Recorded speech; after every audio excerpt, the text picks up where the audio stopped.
Every once in a while, I do a video which has enough content that I write some notes. And this is going to be one of those videos because there's a lot to make sure that I tell you in this. And this essentially is how to keep seller valuations low. That doesn't mean that it's going to teach you how to negotiate and get the lowest price by taking unfair advantage.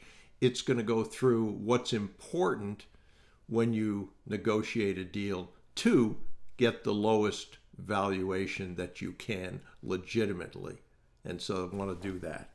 One of the things with that is before you give an LOI, letter of intent, make sure that you've done enough due diligence and make sure that you've had enough discussions with the seller to have them understand that the price is dependent upon a multiple of the EBITDA. If the EBITDA changes up or down, almost never changes up, that the price will change accordingly. So if the EBITDA was 250,000 and the multiple was 4, the purchase price would be $1 million. If after due diligence that EBITDA turns out to be 200, then 200 times 4, 800,000, or a delta of 200,000 in the purchase price. Really important. And it shows you the importance of making sure that you go through and understand the EBITDA in detail. So what you want to do essentially is have something like this. Based upon the EBITDA you've represented and the multiple we've discussed, this is the indicated purchase price. During due diligence, we will verify and normalize the EBITDA. If the verified EBITDA changes, the purchase price changes using the same agreed upon multiple. That's fair, and so they need to understand that from the beginning. So you're not suddenly choosing a different set of reasons for changing the price. If you go back and say, oh, well, we looked at due diligence now and we looked at the EBITDA, and instead of $1 million, we're going to offer you 800,000. Whoa, that's not what we agreed upon. We agreed on $1 million. No, we agreed that it was a multiple of EBITDA. And so that's the important point there. So if you do that, everybody's clear. And I would highly recommend that you do a term sheet with the seller with all the things that'll be in the LOI and have agreement on those things prior to submitting the LOI. Because if there's a surprise in the LOI, like a breakup fee, that it wasn't discussed, but you put it in the LOI, well, what else is going to change here? And that can blow the deal up right there. So you should value a company on what it reasonably is doing. And let me go through that in some detail. So if you hear, you should value the company based on what it's going to do next year. No, that's an estimate. So if I'm buying a business, I want to go on what's generated that information already, what the past financials would tell me, not what a forecast would tell me. That's almost always, if not always, a sales forecast is a very optimistic condition of what's going to happen. So don't do that. So I want to pay you based on today's profit. And if the company historically generated something like 600,000 and then jumped to $1 million, and that's the valuation, I want to know why. And so there were some questions around that. Was the increase sustainable? Was there a large one-time customer that next year is not going to be there? Were expenses deferred? Did the owner stop hiring people the company really needs? Was maintenance delayed? Did pricing increase temporarily? Did something unusual happen? And don't just accept the highest year because it's the latest year. You might want to look at historically what has happened. Is the last year a flyer, or is the last year something we can count on? So sometimes the 3-year average of EBITDA, sometimes the trailing is something that's accurate from that point. But your job is not to get the calculation with the lowest EBITDA. That may be what it turns out to be. Your job is to determine the EBITDA that's a reasonable buyer can expect to sustainably. So challenge every add back. Go through the P&Ls and start with the reported EBITDA and then begin adding things back. Most of the time, a seller will give you a list of add backs. And most of the time, you're going to be lucky if you get half of those. For instance, an example. The spouse does the books and gets paid $200,000 a year. Nothing wrong with that. You will not have that same $200,000 for a bookkeeper. But the seller may say, so yeah, you're not going to have my husband or wife do the books, so you can add back that $200,000. No. Someone has to do the books. Maybe that's going to be $80,000, but it's not going to eliminate it. So the real question is, does the expense disappear or does the person disappear? And those are two very different things. So don't build the EBITDA based on hurting the business. So here's one I don't like any of these. You could eliminate the bonuses I pay. What do you think is going to happen with employees if you do that? You could cut their salaries, so let's add that back. You don't really need a manager, so let's add that back. You could reduce the marketing budget. Let's add that back. Maybe you could, but what happens next? If employees leave, sales decline, customers become unhappy, or the business stops growing, that isn't an add back. That's wishful thinking, certainly. So I don't want the EBITDA based on what I could produce by damaging the company. I want to know what this company can sustainably earn under responsible ownership and go through each of those items on the P&L and look at there. And that's when serious due diligence begins. So take the profit and loss and go through it line by line. Revenue, is it recurring? Is it unusual? Are there customers that won't repeat? Cost of goods sold. Are margins sustainable? Is the payroll? In today's environment, prices are going up from suppliers, from services, and oftentimes wages. So have you built that into this? Which employees stay? Which owners stay? What salaries will be paid after closing? If the seller stays for 3 years, what are you paying the seller? What do you have to pay for management? Will you need a general manager, controller, salesperson, technician, administrator after the acquisition? What about benefits?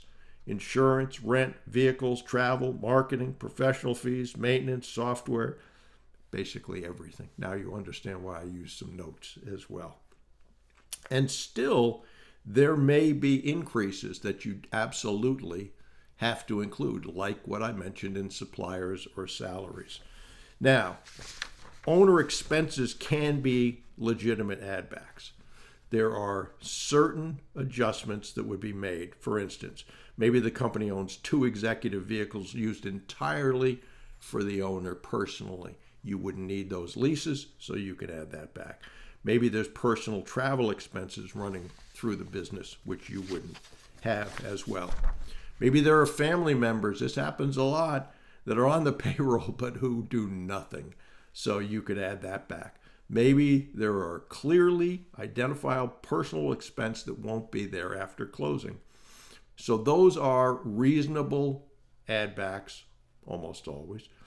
But again, document them. Don't simply accept a spreadsheet with 20 adjustments because somebody labeled them add backs.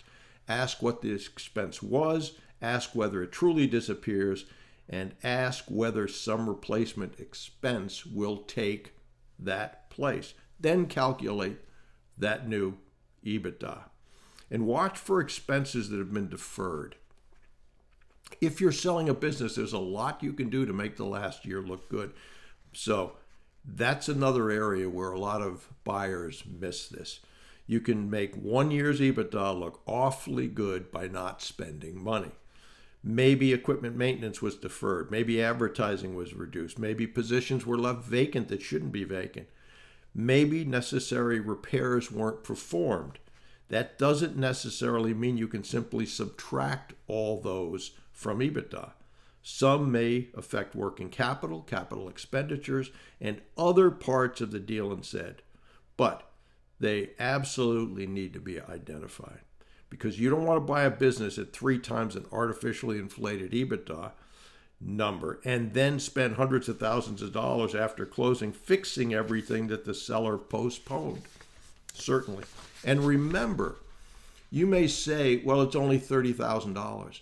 But if you are a 4 times multiple, that $30,000 represents $120,000, 30 times 4, in purchase price. So remember the multiple effect on this. Owner's compensation, if the seller pays himself $400,000, but a competent replacement CEO costs $200,000, there may be a $200,000 adjustment. But don't add back the entire $400,000 unless that job somehow disappears, which is not likely to happen. And again, people can disappear after closing, but functions don't. Someone has to manage the company, someone has to sell, someone has to supervise employees, someone has to handle accounting. Price the business based on what those functions actually cost. And every dollar matters. That's something that a lot of people lose track on and say, again, it's only a small expense. But remember the multiplier, okay? So at a 5 times multiple, that same $100,000 is $500,000 or $500,000 in purchase price. So don't tell yourself that $30,000, for instance, doesn't matter. It does. If it's a 5 multiple, that's $150,000 in purchase price. Better, that $150,000 is used elsewhere in a management fee if you can do that, or salary for yourself. So it's important, again, to say, what's the normalized EBITDA? What will the business reasonably and sustainably earn after the transaction? And that number should survive scrutiny by the seller, the buyer, the lender, the accountants, and your board. If you defend every adjustment with facts, you're negotiating from a position of strength. If you're simply choosing whatever numbers you're given, you're not performing due diligence. And don't take the word of a seller. The seller may say, you don't have to worry about that. Yeah, we have real estate if you're going to buy real estate, but yeah, there were some environmental problems, but that's all fixed. The seller previously fixed that. Maybe that's true, but maybe that's not true. And those things that you're told, trust but verify, maybe not even trust, but verify, because they can come back to bite you. So what are the final lessons here? Don't fall in love with the purchase price you discussed before due diligence.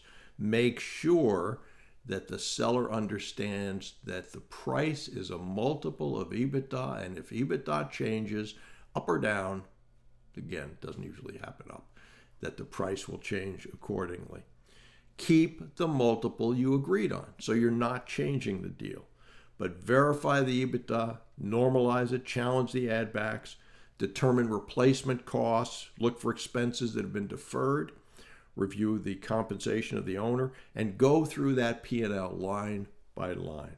And then apply the agreed upon multiple to the EBITDA that you negotiated.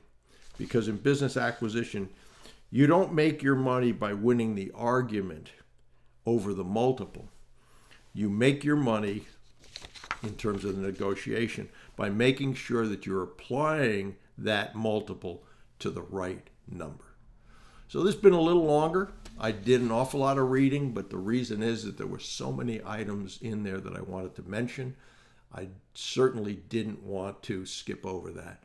And if you don't know where you are in this process, I would encourage you to know it. So you can start by askbrucewhipple.com. You can go there, you can take a 10-minute test. It'll show you where your deficiencies are and what to do about them. If you don't know the process, go to brucewhipple.com, and the Acquisition Advantage Bootcamp, which has been updated for 2026, is the best place to know the steps. I had a meeting this morning with a group, and one of the mentees just closed a deal, and we were commenting on go back and look at that acquisition advantage boot camp, because there are places where you are now that you might skip over something in the boot camp because it really doesn't apply to you. In his case, go back and look at running the business. And now that he's completed an acquisition, he looks at that very differently. So I hope that helps. Again, askbrucewhipple.com. Take that test. You're also going to see that you can have free access to the book, all 29 pages of it that I wrote. So I'd encourage you to do that. But it's super important when you are negotiating an LOI that there's no surprises and that the seller understands that the price is a multiple of EBITDA, and that EBITDA can change and almost certainly will change during due diligence. Hope that helps. Keep pushing.